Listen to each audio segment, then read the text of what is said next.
Friends, how are you all? Hope you are all fine and healthy. Today we are discussing about chapter number 10, and to start the chapter or to begin the chapter, I shall just clarify here this chapter is related to agriculture, and agriculture in India is a base occupation, of course. So at least 60% of the labor here is engaged in agriculture. Basically, we have village culture here. Other than that, our national product comprises of 22% of agricultural income. Also, it has 18% of contribution in export. So we have a great foreign exchange income through this. In India, more than two crops are taken annually because our plains are fertile and we have favorable climate for that. If we talk about the types of farming, there are 6 types of farming. Subsistence farming. Now this subsistence farming is related to the type of farming where the farmer does the farming in a small piece of land. ज़्यादातर जो India के farmers हैं वो अमीर नहीं है, they hold a small portion of land. So इस small portion of land में वो लोग एग्रीकल्चर करते हैं और उसके बाद जो भी क्रॉप उगता है उसे अपने कंजम्पशन के लिए ही यूज़ कर लेते हैं. तो उन्हें उससे इनकम बहुत ही कम होता है क्योंकि उसमें जो खाद लगती है, जो कुछ भी फर्टिलाइज़र्स एंड द इंसेक्टिसाइड्स, सबका खर्चा इतना ज़्यादा हो जाता है कि उसकी इनकम लगभग ज़ीरो ही होती है. तो इस तरीके की फार्मिंग जो छोटे पीस ऑफ लैंड पे की जाती है इसे सब्सिस्टेंस फार्मिंग कहा जाता है. ड्राई फार्मिंग क्या है? तो ड्राई फार्मिंग वो है जहाँ पे बरसात बहुत ही कम होती है और सिर्फ कुछ एक क्रॉप्स जो है उन्हें यहाँ पे उगाया जा सकता है. इरिगेशन की मदद से ही यहाँ पे एग्रीकल्चर को आगे बढ़ाया जा सकता है, उसे ड्राई फार्मिंग कहते हैं. वेट फार्मिंग की अगर बात करें तो कंटिन्यूस रेन जो है या बहुत ज़्यादा रेन जहाँ पे होती है वहाँ जो फार्मिंग होती है उसे वेट फार्मिंग कहते हैं. ठीक है. झूम एग्रीकल्चर या फिर शिफ्टिंग एग्रीकल्चर ये इस तरीके का एग्रीकल्चर है जो कि उन लोगों द्वारा किया जाता है जो कि जिनके पास कोई पीस ऑफ लैंड नहीं है. वो फॉरेस्ट्स को एक पर्टिकुलर एरिया को बर्न करते हैं, वहाँ पे क्रॉप्स को उगाते हैं 2-3 साल, जब तक उसकी फर्टिलिटी रहती है तब तक वहाँ पे क्रॉप्स उगाते हैं और उसके बाद they move on to the next land, right. So this type of agriculture is known as shifting agriculture. Plantation agriculture की अगर मैं बात करूँ तो ये स्पेशल टाइप ऑफ एग्रीकल्चर है. यहाँ पे आपने सुना होगा आम का बाग या फिर एप्पल का बाग. तो ये जो क्रॉप्स है या फिर ये जो प्लांट्स है उन्हें एक जगह पे उगाया जाता है पीस ऑफ लैंड पे, और प्लांट्स यहाँ पे उगाए जाते हैं. इसे ज़्यादातर कैश क्रॉप में इंक्लूड किया जाता है क्योंकि ये बहुत ही एक्सपेंसिव, कैपिटल इन्वेस्टमेंट यहाँ पे ज़्यादा होती है. स्किल चाहिए होता है, टेक्निकल नॉलेज चाहिए होती है मशीन्स के बारे में, फर्टिलाइज़र के बारे में, और फिर यहाँ पे इनकम भी उतनी ही होती है. इंटेंसिव फार्मिंग की अगर बात करें तो ये मैकेनाइज्ड वे में होता है और ज़्यादातर ये इंटेंसिव फार्मिंग जो है वो कैश क्रॉप के लिए किया जाता है ताकि अर्निंग ज़्यादा हो. यहाँ पे ध्यान कैश क्रॉप्स पे ही दिया जाता है और इसीलिए इसे कमर्शियल फार्मिंग भी कहा जाता है. अब अगर फार्मिंग के मेथड्स की बात करें तो आपको यहाँ पे 3 तरीके के मेथड दिए हैं. Number 1 organic. आपको ऑर्गेनिक के बारे में पता होगा कि जहाँ पे बिल्कुल भी केमिकल जो है यूज़ नहीं किया जाता है, ना ही फर्टिलाइज़र्स में, ना ही इंसेक्टिसाइड में, ना ही पेड़ों को बढ़ाने के लिए कहीं पर भी केमिकल का उपयोग नहीं किया जाता है, उसे ऑर्गेनिक फार्मिंग कहते हैं. कैसे फिर उसे जो नर्चर या फिर नरिशमेंट मिलता है, कैसे क्या होता है, तो आपको इस पैराग्राफ में दिया है. देखो कि काऊ यूरिन से, नीम सॉल्वेंट से वो इंसेक्टिसाइड्स का काम करते हैं और साथ ही साथ अर्थवॉर्म फर्टिलाइज़र, कंपोजिट फर्टिलाइज़र, इसके द्वारा उसको न्यूट्रिशन प्रोवाइड किया जाता है. तो इस तरीके की जो फार्मिंग है उसे ऑर्गेनिक फार्मिंग कहते हैं.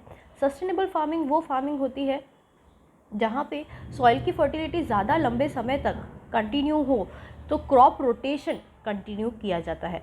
एक लैंड पे एक क्रॉप उगाया, उसके बाद तुरंत दूसरा क्रॉप उगाया जाता है, वही सेम क्रॉप को रिपीट नहीं करते हैं. मिक्स्ड फार्मिंग, आप एक साथ फार्मिंग भी कर रहे हो, एग्रीकल्चर भी उगा रहे हो, साथ ही साथ कैटल रेयरिंग कर रहे हो, पोल्ट्री कर रहे हो, सेरिकल्चर कर रहे हो. ये सारी चीज़ें जब आप एक साथ ये सारी एक्टिविटीज़ करते हो उसे मिक्स्ड फार्मिंग कहते हैं. इंडिया में एग्रीकल्चरल प्रोडक्ट्स को 3 हिस्सों में बांटा गया है. खारिफ क्रॉप्स जो कि मानसून सीजन में उगते हैं, राबी जो कि विंटर में उगते हैं, और जैद. यहाँ पे आपको एक लिस्ट दिया है, इन सारे ही टाइम पीरियड बताया है, कौन कौन से क्रॉप्स आते हैं वो बताया है. ठीक है. मेजर एग्रीकल्चरल क्रॉप्स इंडिया में कौन कौन से हैं आपको देखो यहाँ पे दिया है. Food grains, pulses, oil seeds, beverages, cash crop, condiments, fruits and vegetables. right? Up till condiments we have enough knowledge in this whole chapter and that is being explained in detail. आपके लिए important क्या है मैं आपको जगह जगह बताती जाऊँगी। अगर हम मैप के पॉइंट ऑफ व्यू से देखें तो ये चैप्टर इम्पॉर्टेंट है, क्योंकि यहाँ पे ज़्यादातर ये पूछा जाता है कि कौन सा क्रॉप किस एरिया में सबसे ज़्यादा मात्रा में उगाया जाता है।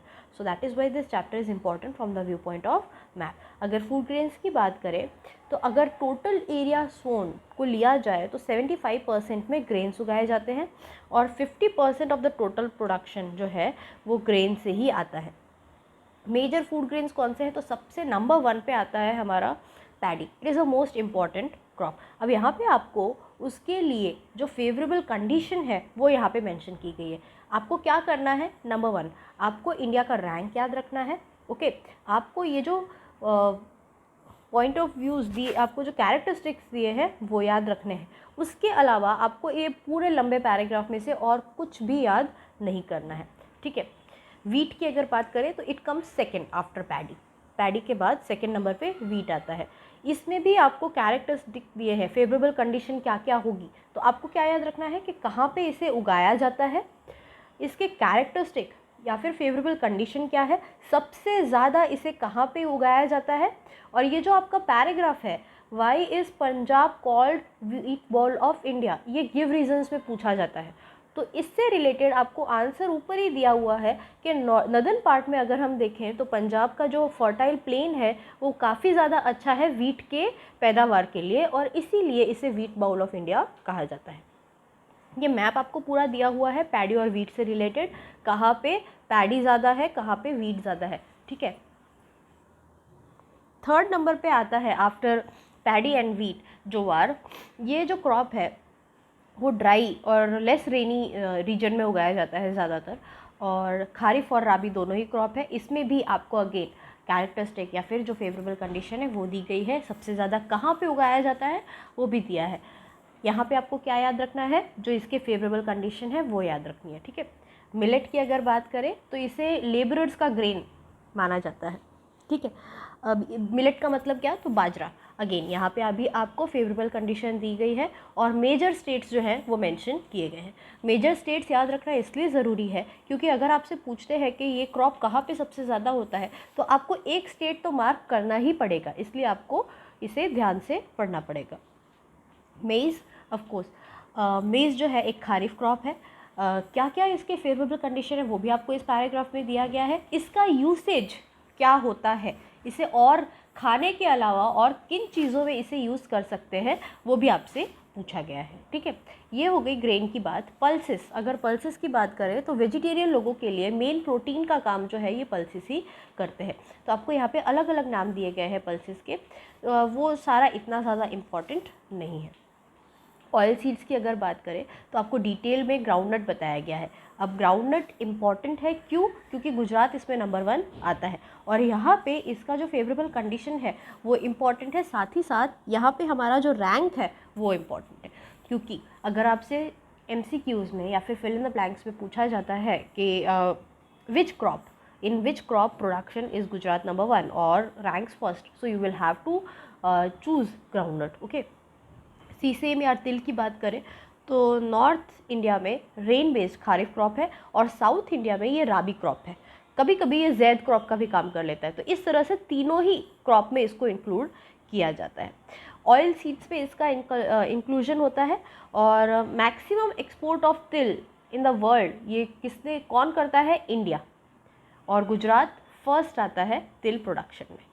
मस्टर्ड की बात करें तो ये नॉर्थ इंडिया का क्रॉप है और इसे मेडिसिन की तरह और साथ ही साथ एडिबल ऑयल की तरह यूज़ किया जाता है। कोकोनट साउथ इंडिया, और कहाँ पे ज़्यादा उगाया जाता है और कैसे टाइप के ट्रीज़ होते हैं वो आपको यहाँ पे मेंशन किया है। कैस्टर ऑयल जिसे दिवेल भी कहते हैं गुजरात में, 64% के साथ इंडिया जो है वो लार्जेस्ट प्रोड्यूसर है कैस्टर का पूरे वर्ल्ड में, और अबाउट 80% जो है वो गुजरात से ही आता है, ठीक है। तो ये तो हो गए हमारे ऑयल्स। बीवरेजेस की बात हम नेक्स्ट सेशन में करेंगे। तब तक के लिए take care and bye bye.